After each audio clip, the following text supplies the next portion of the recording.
Ada seorang pasien yang tadinya mau operasi darurat, tapi dokter malah menemukan rahasia lain tentang tubuhnya. Di ruang operasi, tim dokter sudah siap-siap melakukan sayatan pertama, tapi ketika kulitnya tersayat, mereka melihat pemandangan yang benar-benar gak masuk akal. Bukan yang warna merah segar yang mereka lihat, tapi mereka melihat malah ada cairan berwarna hijau pekat yang mengalir keluar. Dan itu adalah cairan tubuh si pasien ini. Ini kejadian nyata teman-teman.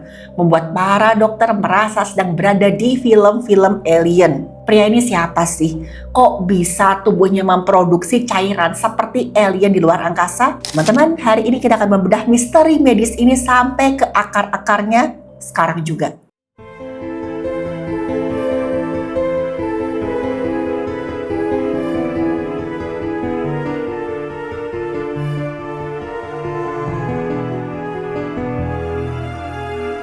Halo, saya Dr. Stefani. Saya seorang dokter spesialis forensik dan mediko-legal, dan saya belajar dari yang mati.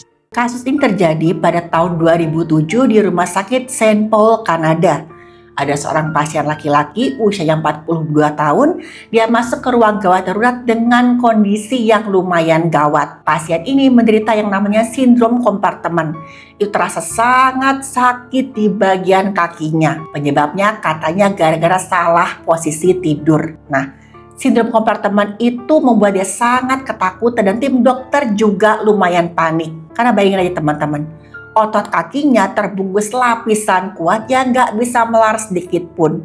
Gara-gara salah posisi tidur terlalu lama, tekanan di dalam membungkus otot jadi melonjak secara sangat drastis. Tekanan ini mencengkeram saraf dan juga pembuluh sampai aliran cairan tubuh terhenti total. Dibiarkan lebih lama lagi, otot kaki pria ini akan rusak sampai membusuk. Bisa jadi nggak bisa diselamatkan. Dan laki-laki ini kesakitan luar biasa. Karena rasa sakitnya itu melebihi rasa sakit saat orang patah tulang. Tekanan ekstrim di kaki menghentikan aliran cairan vital ke seluruh jaringan di otot-otot kakinya. Tim dokter langsung bergerak cepat ya teman-teman. Mereka putuskan harus dilakukan tindakan yang namanya fasiotomi. Fasiotomi ini adalah tindakan medis yang lumayan ekstrim sebenarnya. Tim dokter harus membelah kulit kemudian mengiris lapisan pembungkus otot yang sedang tegang tadi. Tujuannya supaya tekanan di dalam kaki bisa segera keluar seperti balon yang meledak. Nah, tanpa operasi ini kaki pasien bisa harus diamputasi atau pasien bisa kehilangan nyawanya. Tim anestesi mulai siap-siap. Mereka pasang yang namanya kateter arteri untuk memantau detak jantung pasien secara real time. Tapi ini kita lakukan irisan, cairan tubuh mulai mengalir keluar dan kelihatan kok cairannya warnanya aneh ya. Semua perawat, semua dokter tuh mereka kaget luar biasa. Mereka melotot gak percaya karena cairan yang keluar itu gak berwarna merah terang, tapi berwarna hijau gelap, kelihatan seperti cairan yang sangat bahaya. Dokter bedah udah pasti kaget karena fenomena ini sangat-sangat langka di dunia medis. Rasanya itu kayak melihat adegan film fiksi ilmiah yang mendadak jadi kenyataan yang pahit banget. Dalam keadaan panik luar biasa, tim medis segera mengambil sampel cairan hijau tadi.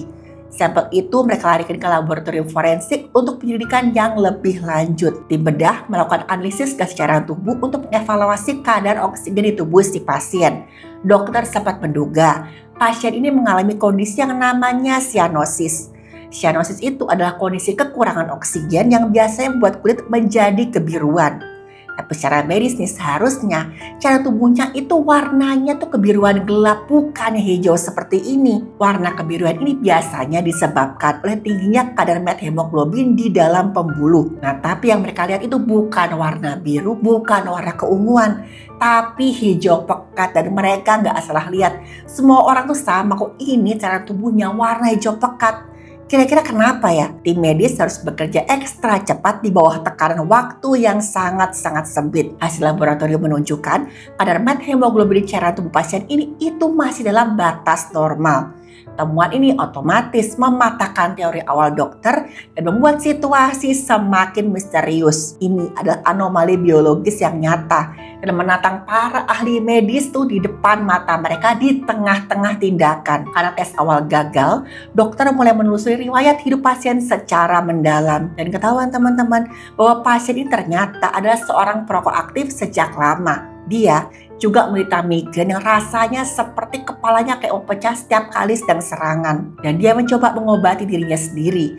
Dia mengkonsumsi obat namanya Sumatripan. Tapi masalahnya, pria ini minum dosis yang sangat-sangat tinggi sampai nggak masuk akal. Konsumsi dosisnya jauh melebihi batas aman penggunaan medis. Sumatriptan ini ternyata mengandung gugus sulfonamida yang sangat erat kaitannya dengan sulfur.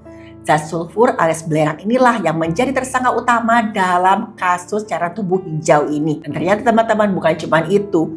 Pasien juga rutin minum obat pencahar untuk mengatasi susah BAB. Dan obat pencahar yang dia minum mengandung zat namanya polyethylene glycol yang ikut campur dalam tubuhnya. Kombinasi obat-obatan ini memiculah reaksi kimia berbahaya dalam aliran cairan tubuhnya. Dokter akhirnya berhasil memberikan diagnosis final.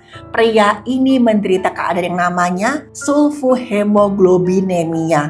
Kondisi di mana atom belerang menyusup masuk ke molekul hemoglobin di cairan tubuhnya. Oke, kita bedah dulu ya apa yang sebenarnya terjadi di tingkat molekul tubuh manusia.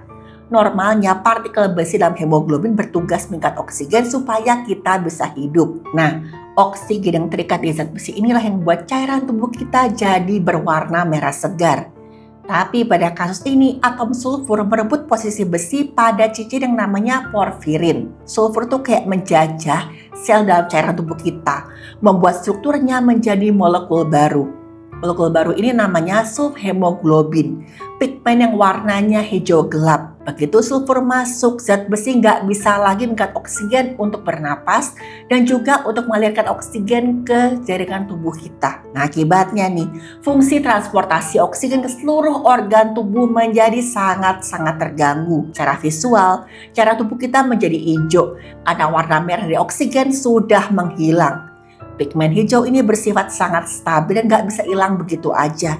Sulfur akan menetap dalam sel kita selama sisa hidup sel tersebut. Nah, hal inilah yang membuat alat oximeter di rumah sakit memberikan hasil yang salah. Kadar oksigen seakan-akan rendah banget, padahal itu cuma gangguan warna pigmen. Paparan sulfur berlebih bisa datang dari banyak hal di luar sana. Mulai dari obat yang mengandung sulfonamida. Bisa juga gara-gara sayuran yang kaya nitrogen, sampai gara-gara polusi yang sangat-sangat parah. Mana udara mengandung sulfur yang tinggi. Bahkan nih katanya, bakteri jahat di usus kita sendiri bisa memicu kondisi ini. Contohnya, bakteri yang namanya Morganella morgani. Mereka melepaskan gas belerang yang bisa diserap oleh pembuluh. Tadi kan pria ini susah BAB dalam jangka waktu yang lama. Otomatis memperlama waktu kotoran berada di dalam usus. Akibatnya, produksi gas hidrogen sulfida melonjak sampai 100 kali lipat dari kadar normal. Cairan tubuh warna hijau adalah sinyal darurat kalau tubuhnya mengalami keracunan yang sangat-sangat hebat. Kalau kadar sulfohemoglobin mencapai di atas 60%, nyawa orang ini berada sangat-sangat di ujung tanduk. Sel dan jaringan tubuhnya akan rusak total karena nggak mendapatkan oksigen yang cukup. Dan dia bisa kehilangan nyawa. Dan yang paling mengerikan teman-teman, belum ada penawar atau antidot untuk kondisi semacam ini. Dan satu-satunya jalan keluar hanyalah menunggu siklus hidup sel-sel cairan tubuhnya berakhir. Sel-sel cairan tubuh itu harus rusak secara alami dalam waktu 100-120 hari. Nah, penanganan utama untuk pria ini adalah menghentikan total semua obat-obat yang dia konsumsi.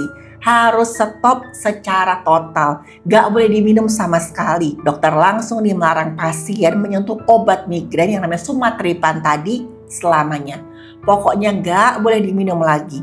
Dan pasien harus juga dipantau secara ketat supaya kadar oksigen di tubuhnya itu tetap aman.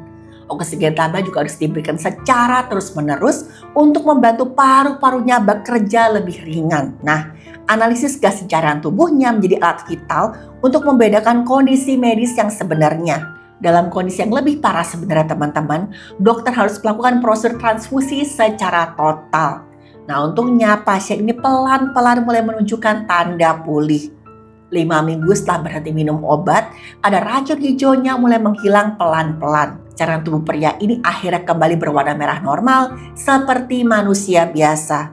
Yang artinya, regenerasi sel-sel di cairan tubuhnya telah menggantikan sel-sel terkontaminasi oleh sulfur. Intinya pasien ini bisa selamat. Untungnya ketahuan lebih cepat.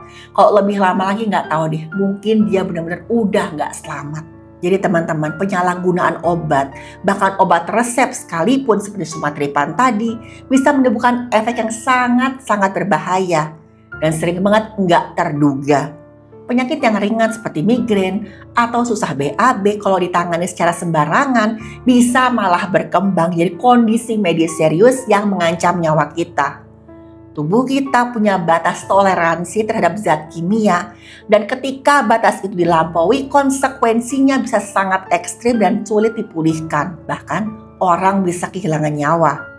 Enggak semua kondisi medis bisa langsung dijelaskan secara umum, sehingga penting bagi tenaga kesehatan untuk berpikir kritis dan gak terpaku pada diagnosis awal. Nah, tubuh kita sendiri sebenarnya sering banget memberikan sinyal darurat melalui perubahan yang gak biasa.